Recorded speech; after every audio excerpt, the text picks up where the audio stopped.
Here we are at 2507 Wood Valley Court in Fort Collins. We've been through this neighborhood quite a few times at this point, but you're in a nice quiet cul-de-sac off the main road of Mulberry. Really no road noise to note from that side. Most people are taking care of their properties here. Looks like they just are about to do a chip seal job on this entire street, so the streets are going to look really nice here. We'll just run through this one. Xeriscape landscaping up front. So worst thing you're going to have to deal with is pulling weeds or spraying weeds throughout time. You know, hard to tell what the condition the roof is in. Over the top of the garage, I see maybe a couple areas that need a little bit of love, but I'm not seeing the shingles pulling up or having too many issues. Majority of the home is brick, but any of the places that aren't brick are in need of a repainting on that side. And so just something to note, pretty much around the entire exterior, I can just tell it just needs a complete retrim painting and exterior painting along it. Just to give you a close-up, because I can't show you it all, but you can just see paint is chipping all over the place. So think about putting in about 10 to 12 grand into the repainting of this home.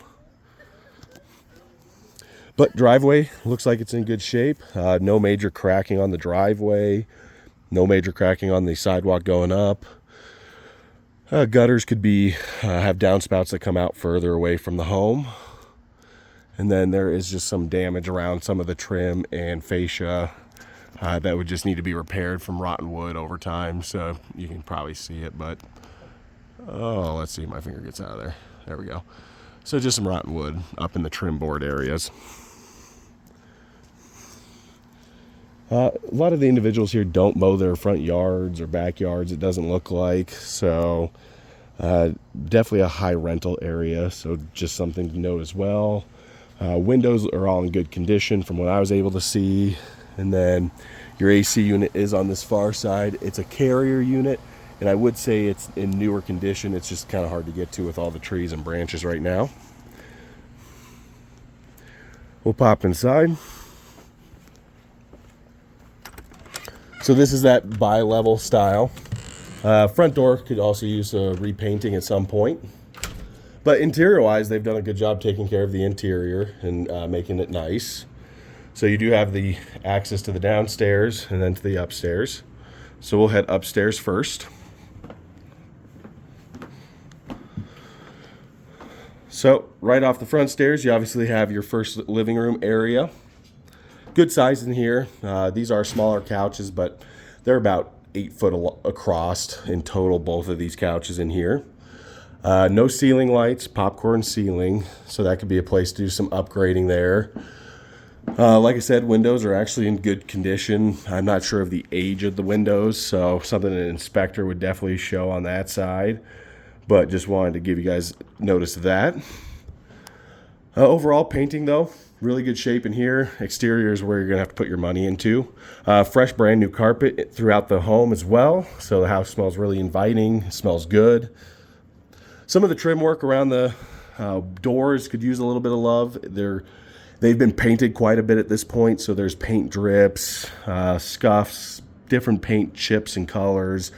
So the trim in here, a nice upgrade would be to replace the trim in here with more modern trim and updating it. Here is your main bath for the upstairs. This is definitely where they have left work to be desired. So a great place to be able to put equity into this home. Original cabinets, laminate floors, original shell leaf sink. The caulk work in here was done pretty poorly. So a lot of that would need to be gouged out and repainted at some point. Pretty much the whole bathroom could use some love because the linoleum's starting to pull up, or the laminate's pulling up. And it looks like they've had some moisture intrusion over time along the shower here, along the tub, and along the exterior part of the tub. So I'm not sure what the floorboards would look like underneath this tub. I have not stood in it. So just know that when you replace this, more than likely, you would have to probably replace some of the subfloor, just depending on how much moisture has gotten underneath there. Only other thing is shower head on this is a little bit shorter as well. So anybody who is 5'8" 8 or taller is going to have a hard time taking a shower in here without having to dip down underneath the shower head. Going back out, you got your linen closet right across. Everything in this house is jam-packed, so showing you the storage is going to be pretty tough in this house. They definitely use every inch of this house very wisely. And then coming into the first bedroom, all the bedrooms are on the smaller side. I mean, this is a queen-size bed for reference, 2 end tables, and then it does have this nice little pocket in here as well for a dresser, storage. So this is going to be your biggest bedroom out of them all, other than the one that's probably downstairs, which is probably just slightly smaller than this one.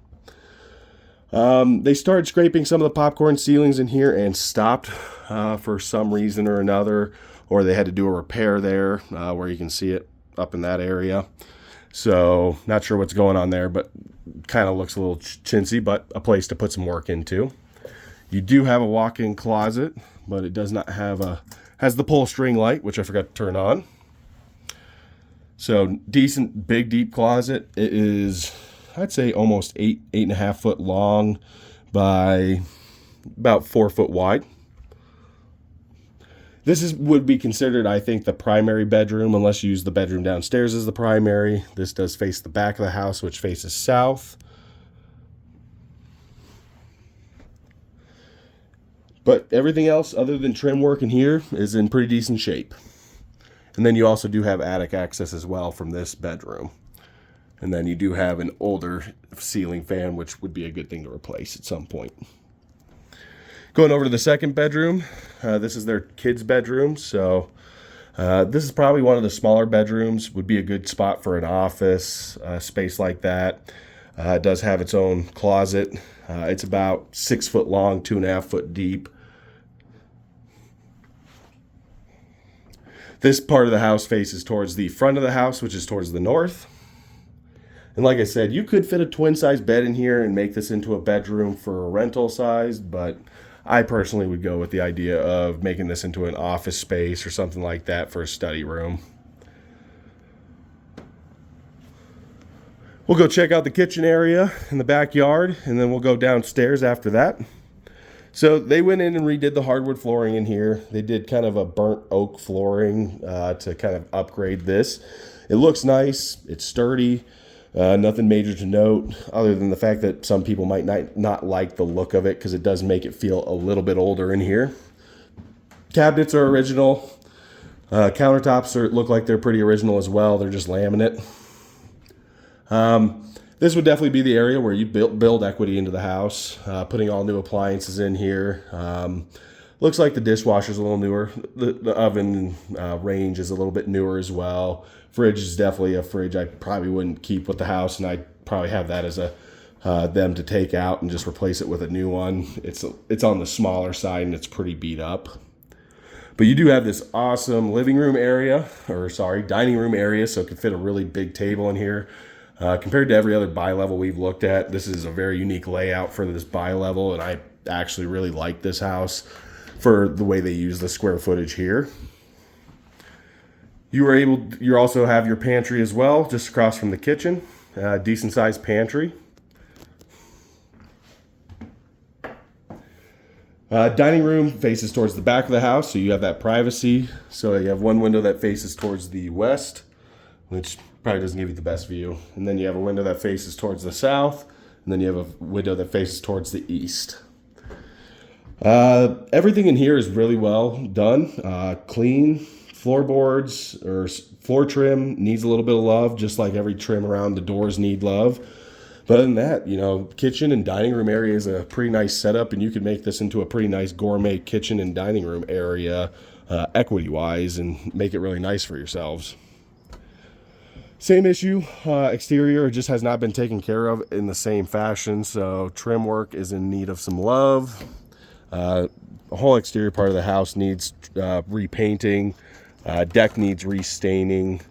The rails, they're solid-ish on that side. The steps coming down aren't the most solid in the world. I can feel them moving in between my feet as I walk down.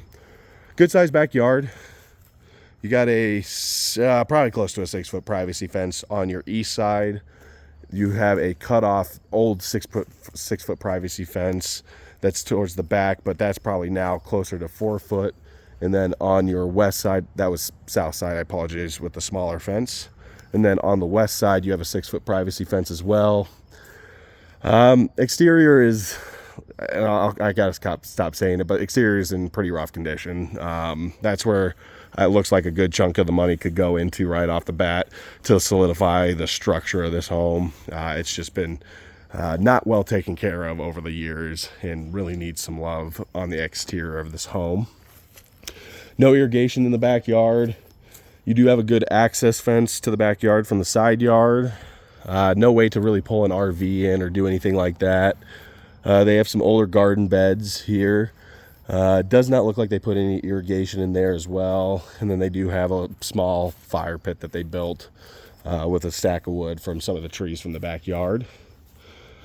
Fence overall is in decent condition. I think this fence towards the east and the fence towards the south are going to need some work at some point, but the fence towards the west is in actually really good condition. Nothing else major to note other than just the paint on the exterior and the stain on the deck. We will move on and start heading our way downstairs to the basement. Give you guys just the last little view from the deck area. It does give a pretty good privacy with all the trees here, so you could have a nice barbecue out here and have friends out here and still be able to have a nice quiet conversation. Oh, I did forget to show you the other little closet here.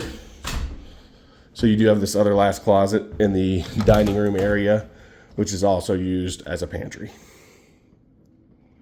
So decent amount of pantry space.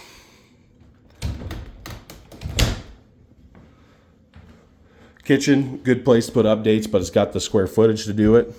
Or you could take away some of the kitchen and put it towards the living room area. Wouldn't be a bad deal either. So kind of what direction you guys would look at if this was a home you guys would want to offer on. We'll swing downstairs really quick.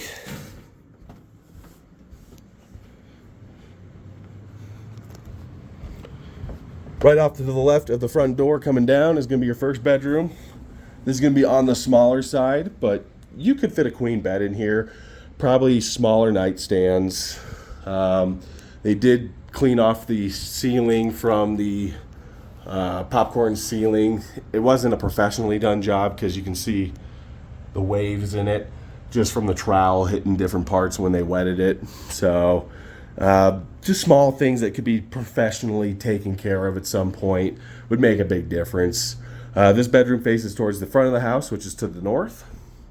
And this is a garden level basement since it is a bi-level, so you do get a lot of natural light coming through here. No closet door for this bedroom. So it technically is a closet, but makes it a little less non-conforming unless they did have it separated as a closet. Got your bathroom straight ahead, but we'll check out the next bedroom here really fast.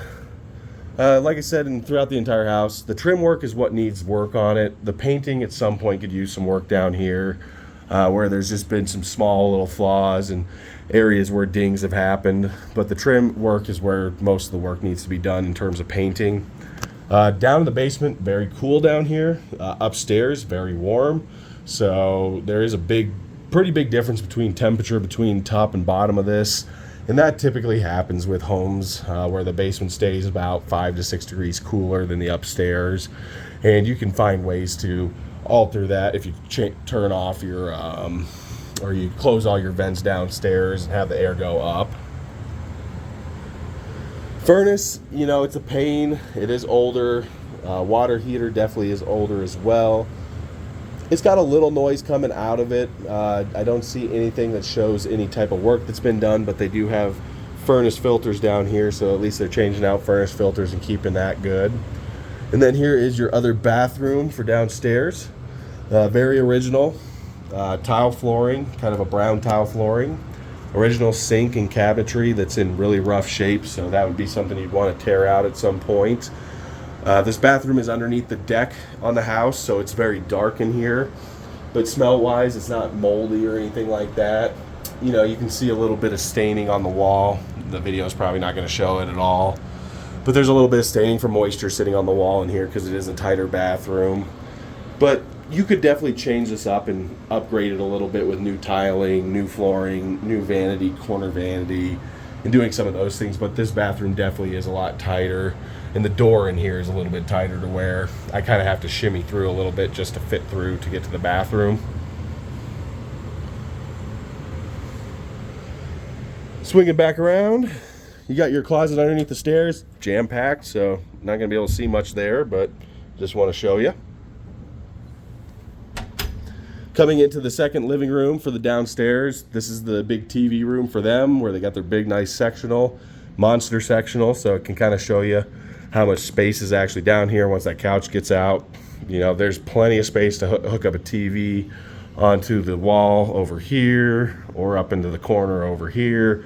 Have a nice large couch over here for hanging out and relaxing, and have two separate living areas. This is where they watch TV. The upstairs didn't have a TV, so that's kind of more their reading room. All the exterior or all the interior paint in here probably could use some love and some attention to detail. It just wasn't professionally done is all, so that's the only big issue. Coming from that living room into your separated laundry room, laminate flooring, looks very original, and then right where the washer and dryer are, they cut the laminate off and it's just sitting on concrete right there. It'd be nice to kind of section this off and build this off to make it its own living room or washing room area and keep it separate from the rest of the house. And then we come into the last bedroom. It does not have a bed in it. That last one with the green bed, I do apologize. That was a queen bed in there. So again, a little bit tighter of bedrooms, but you can make them work, especially with it being a 5-bed. This would probably be your third biggest bedroom. The green one was your second biggest bedroom. This is your third biggest bedroom. The little kid's bedroom was your smallest bedroom. And then the bedroom right off the stairs coming down into the basement was the fourth smallest. So hopefully that helps. But again, fresh carpet in here. Could easily hold a queen bed in here as well with nightstands. You have two closets that can join together. So that's probably about a 10-foot long, 12-foot long closet. 2.5 foot deep. It's jam-packed, so it's just not going to show you much justice, me opening it up for you guys. And then this bedroom faces towards the west of the house, towards the backyard and the garage. So you do have pretty good privacy from this bedroom. And lastly, you do have access to your garage from the basement. This is jam-packed, so you're not going to get any good perspective on how the size of this. But this is a smaller garage. So you could fit a small SUV in here, Honda Accord, a Prius, things like that could fit in here. But other than that, it's probably a better place for storage and then having your cars outside. And then you do have access to your backyard from the garage as well. And that's pretty much it, guys. Hopefully that was a pretty quick rundown and getting a little bit faster at these for you so you don't have to sit there and listen to me mumble the whole time. But let me know what your thoughts are, and I will be heading over to the next house here in just a few minutes. We'll be in touch. Bye.